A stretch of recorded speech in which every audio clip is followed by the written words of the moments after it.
Great stories have complexity, world building that sparks awe, details that make it all feel real, and characters that make us care.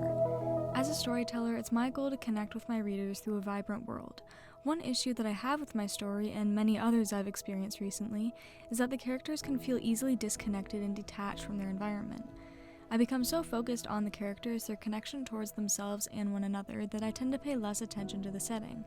I want the characters to feel connected and united with the world around them and their lived experiences. And so, I created a character that is both its own being but also part of the world, and filled it with symbolism. It will give me an avenue to continue developing the setting while also doing the character work that I personally love to do.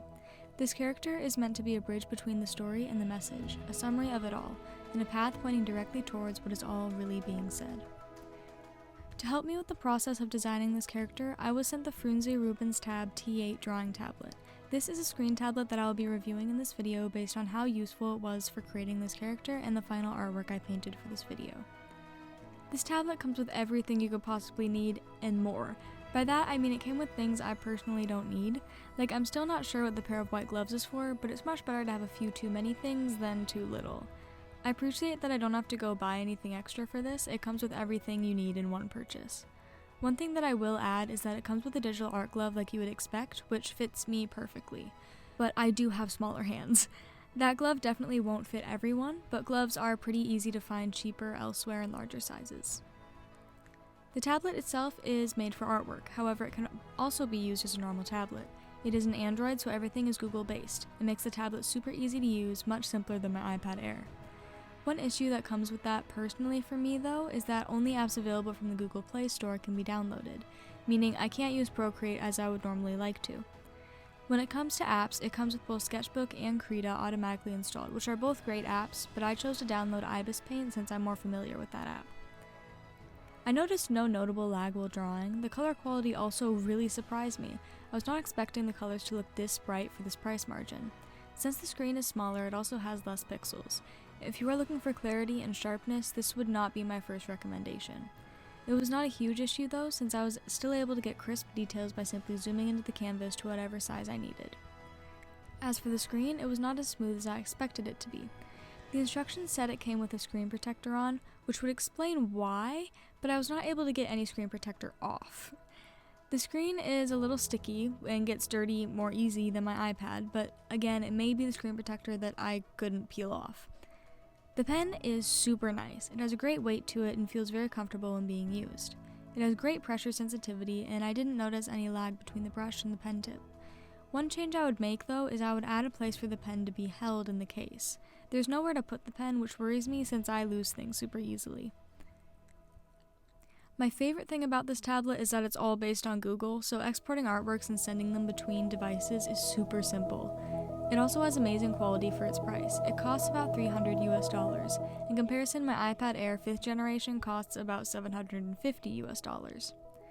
I am confused about the screen quality. Since I was unable to take off any screen protector, I'm unsure how to feel about the screen. And the one thing that I would add to this tablet is a spot to put the pen. I may glue an elastic strap to the case for my pen. This tablet is great for beginners and intermediate artists. It is also a great option for artists who need something small and portable. I would not recommend this to artists who have large artworks with small details. It still works, however, I think there are better options for you. Overall, the tablet works very well, and I can see a wide demographic of artists finding great use out of it. It is also affordable, making it extra accessible for those who are just starting with digital art. Thank you for sending me this tablet to review. If anyone has any questions about it, please feel free to ask in the comments. The rest of this video, I will be sharing my process for creating this character. Our main protagonist is Gemma. She's an archaeologist, which gives me a great opportunity to connect her to her environment. In book 1, Gemma is in a place called Somnia. This is where all dragons originated from, so it is filled with historical artifacts and ruins from centuries ago. Gemma is obsessed with the past. She loves learning about what has happened and how she can relate those events to the present time. Here is my best opportunity to build a solid connection between our character and the world around her. But that won't be where it ends. This is where I want it to start. I want this new character to help me connect all the characters to the entire world. How could I use Gemma's archaeology skills to bond the world to its inhabitants? What other characters could I use to enhance that bond? As ideas change over time, how can I create a constant, connect past to present? Some other characters that come to mind immediately are the other two main protagonists, Ember and Lyria, and one other character, Gavard. Ember has a special connection to Gemma already. One obvious thing stood out to me within their dynamic. Gemma loves learning about the past, and Ember has a very complex past. He is actively learning from his past actions and changing accordingly. Gemma can be an amazing companion during that learning experience. Lyria has her own unique relationship with the world around her. She feels that she is trapped, no matter where she is. Her kingdom fell, so she ran away and hid. Later, she ends up in Somnia with the other protagonists, where she has no way to leave. I could use her urge to leave her setting as a way to better connect her to it. The character that stands out the most, however, is Gavard. Gavard is one of 3 immortal dragons, who were alive when Somnia was still inhabited. Gavard stands out of the 3 because he is an artist. He carves statues of dragons he admires or has some kind of connection to. I could definitely use that to connect Somnia to the current kingdoms. I go through asking questions like this for each of my important characters, seeing how things could line up until I have almost everything I need to tie it all together. It is a long process, but it has given me a deeper understanding of each character and how they connect to one another, and more importantly, the world around them. Now I have a puzzle that is just missing that one piece. What or who is that connection? Here's what I came up with after a lot of thinking and one very long shower. The ancients, the dragons who lived on Somnia centuries ago, lived in a paradise. They took more than they needed. They became filled with greed. Because of their evil and their guilt, they feared the consequences. They hid from the spirit and were forced to work for Vasilius, their evil king.